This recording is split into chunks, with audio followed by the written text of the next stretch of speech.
Hola, bienvenidos a una nueva entrevista de seres humanos ante las preguntas esenciales de la vida.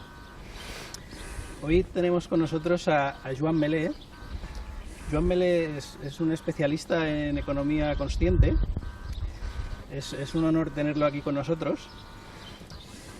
Y hemos aprovechado que ha escrito su nuevo libro, Seres humanos o marionetas, que va a presentar hoy en el Palacio de Congresos de Ibiza. Joan nos dice que es un banquero, pero yo no me lo acabo de creer. Sé que es un banquero, pero él es un filósofo. Y me dice que no, pero sí. Y lo vais a comprobar ahora con estas preguntas que voy a hacerle. Buenas tardes, Joan. Hola, buenas tardes. Mira, yo creo que podemos ir al grano, ¿no? Hablemos de autoconocimiento, Joan.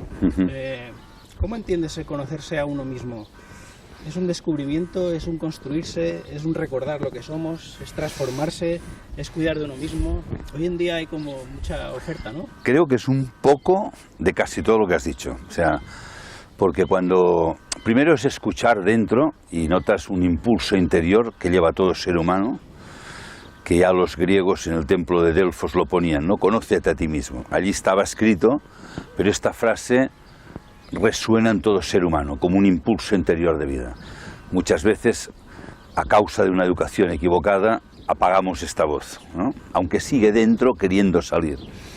Y cuando, por los motivos que sea, empiezas un camino de búsqueda, en mi caso, pues bueno, podría hacer toda la historia de mi vida, pero sobre todo gracias a un profesor que tuve a los 17 años, que me daba historia de filosofía, entonces me despertó la pasión por conocer, ¿no? Y de la pasión por conocer, pues por conocerme a mí mismo y porque sabes que hay algo más de lo que dice la ciencia, de que si somos átomos de moléculas o genes y tal, sabes que esto es un reduccionismo que no tiene sentido. Tampoco te conformas con la visión de la religión, que Dios nos ha hecho y Él sabrá para qué, ¿verdad? Es decir, bueno, pues nos lo podría decir. Y buscando empiezas a conocer, a descubrir como vivencia interior, como experiencia interior, esa experiencia del yo, no del ego, sino del, algunos llaman el yo superior o de la esencia íntima, que es ya como una manifestación de lo que es el espíritu, yo le llamo el espíritu del ser humano, ¿no? Entonces es un camino que además, tú también lo decías, es búsqueda, es experiencia, pero que para poder avanzar te tienes que transformar, si no, no avanzas. No es un estudio. O sea, el verdadero conocimiento, a veces yo lo comparo con el agua del mar, si quieres ver el fondo, aquello hay que parar. Solo cuando para el oleaje puedes ver el fondo. Cuando en este camino empiezas a parar todo el oleaje interior, ¿no? De lo que algunos llaman la astralidad, o es igual las emociones, los impulsos, los instintos, empiezas a ver que ahí detrás hay algo que se manifiesta. Por tanto, es camino de búsqueda, de experiencia interior, pero simultáneamente de transformación. O sea, si aquello que vas viendo no lo transformas, es imposible seguir encontrando, ¿no? Y para mí, esto acaba en un llevarlo al mundo. O sea, yo no entiendo la espiritualidad y el autoconocimiento como estar en casa encerrado meditando, y hoy qué bien que estoy, y pongo incienso, la flor del loto, y esto está muy bien, o no, yo no hago la flor del loto, no puedo. Pero para mí esto, verdadero conocimiento, tiene que llevar al descubrimiento de que yo y el mundo estamos en comunión. O sea, para mí el verdadero conocimiento es estar en unión con las plantas, con los minerales, con los animales, es decir, pero no en plan así místico, ay, es que estamos todos unidos, sino darte cuenta de que realmente la Tierra, toda la Tierra, el ser humano, somos un organismo. Lo que pasa es que la conciencia se ha individualizado en nosotros y este es un misterio, pues que estamos ahí. Yo todavía estoy intentando no entenderlo, sino vivirlo, pero para mí es todo esto que estoy haciendo, si no me sirve para ser mejor persona, para entender mejor a los demás y poder aportar algo a los demás, entonces es que me he equivocado de camino. Muchas gracias, Joan. Se intuye un interior muy rico en tu persona. Por esto te voy a hacer la siguiente pregunta.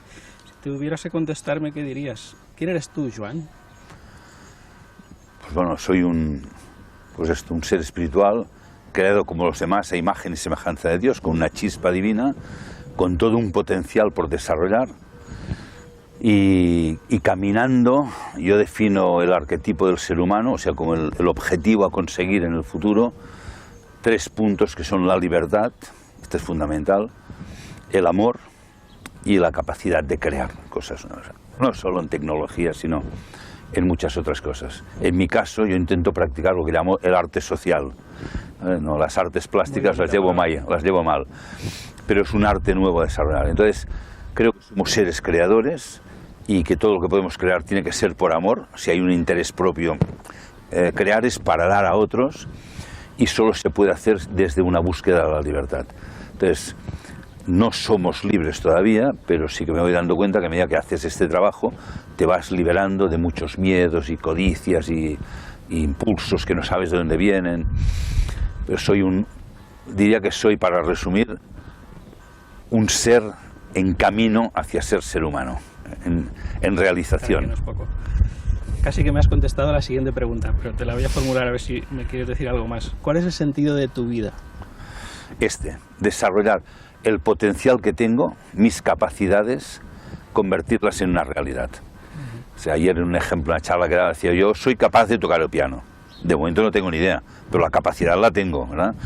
Bueno, pues lo mismo con estas capacidades que he dicho de la libertad. O sea, el sentido de la vida es ir caminando hacia la libertad. Para ser libres nos hemos tenido que individualizar. Por eso estamos en un cuerpo físico, porque en la separación del mundo yo me encuentro yo y el mundo, y esto hace que me descubra como un yo. Pero claro, me he separado de algo a lo que pertenezco, por eso siempre estamos buscando al otro, a la pareja, a la familia, al amigo, ¿no? Por tanto, el amor es la búsqueda de esto que ya sé que existía no conscientemente, y además ser creativo. Creativo significa no nos tenemos que adaptar al mundo, que es lo que nos están diciendo. Todo lo contrario, nunca adaptarse, hay que crear lo nuevo, ¿no? Entonces, para mí es esto el sentido de la vida, una oportunidad de desarrollar la autoconciencia, la individualidad libre, pero también el amor. Es como una polaridad, parece contradictoria, pero no lo es. No lo es. Joan, ¿es un sentimiento interno? ¿Sigues doctrinas de otros? ¿Es una racionalización de cómo te gustaría que fueran las cosas?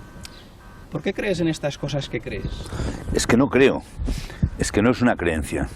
O sea, yo empecé, como decía antes, a los 16, 17 años, a buscar, primero en la historia de la filosofía que estudiábamos en aquella época, se llamaba el preuniversitario, el preu, luego Foucault y luego no sé qué es, y la filosofía me apasionó, pero me pareció que era poco, entonces, como que era joven, por tanto, pues un poco, cuando eres joven eres poco prudente, pues, la filosofía, la ciencia. Entonces dije, voy a estudiar matemáticas y física, ya conociendo esto ya. Y yo pensé, ingenuo de mí, que la ciencia contestaría mis preguntas, y después ya de un tiempo en la universidad vi que lo que yo preguntaba ahí nunca me lo iban a contestar, por tanto empecé a buscar y encontré muchos caminos de espiritualidad, de conocimiento, pero precisamente eran doctrinas, yo no los podía experimentar. Yo quería un camino, o sea, a mí me gusta alguien que me muestre, mira, aquí hay un camino, y yo lo pruebo, no alguien que me lleve en brazos, ¿no? Y encontré hace 42 o ya quizá 43 años a Rudolf Steiner, la antroposofía, que no es una doctrina, no es una filosofía, aunque hay gente que lo toma como una filosofía, una doctrina, este es el problema, entonces no sirve. Es un camino de autoconocimiento que te permite descubrir tu parte espiritual, pero también lo espiritual en el cosmos y ver que está unido. Pero mira, el otro día una persona le ponía un ejemplo, digo, si tú quieres hacer el Camino de Santiago y te compras el libro, Guía del Camino de Santiago, y te lo estudias de memoria, tú no has hecho el Camino de Santiago, te sabes el libro. Con la antroposofía pasa lo mismo, o sea, no es una creencia, o sea, cada cosa que hay allí, Steiner, que lo ha vivido, dice, te muestra, decir, mira esto, a ver si lo ves, ¿no? Y si no lo ves, pues tienes que seguir mirando o decir, no lo veo. Por tanto, no es filosofía, no es religión, no es creencia, y me imagino que a Steiner le molestaría mucho ver que algunos lo han tomado como un dogma, una creencia, porque él insistió mucho, es decir, yo te muestro lo que yo he vivido en mi experiencia. Y esto me acuerdo de un amigo mío que era pintor y un día viendo una puesta de sol me iba señalando y me hizo ver unos colores que nunca había visto. Mira, ¿ves esto? ¿Te fijas en lo otro? Ostras, sí. Entonces para mí un maestro es alguien que te señala y te enseña a ver lo que tú no has visto. Pero tienes que ver, tiene que ser experiencia, ¿no?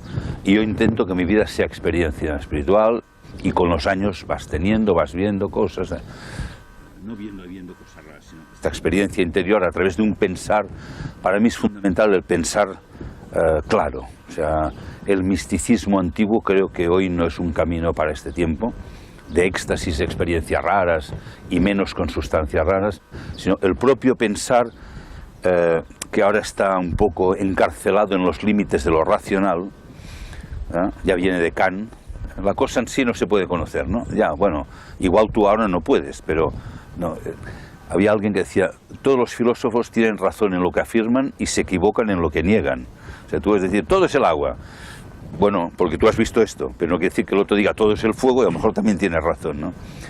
Entonces, estos límites del conocimiento de los que hablaba Kant, a partir del siglo XX, esto además ya en la antigüedad lo sabían, que la humanidad viviría un periodo de oscuridad espiritual, en India le llamaban el Kali Yuga, la edad de las tinieblas, y que acababa precisamente con el siglo XIX, ¿no? 1899, y que a partir del siglo XX, con esta nueva facultad de pensar que tenemos, podríamos ir ampliando el pensar, o sea, sin perder la lógica, la razón, o sea, esto ya lo tenemos, pero ampliarlo a nuevas capacidades. Una de ellas es la imaginativa, que no significa fantasía, sino la capacidad de empezar a entender y a interpretar imágenes.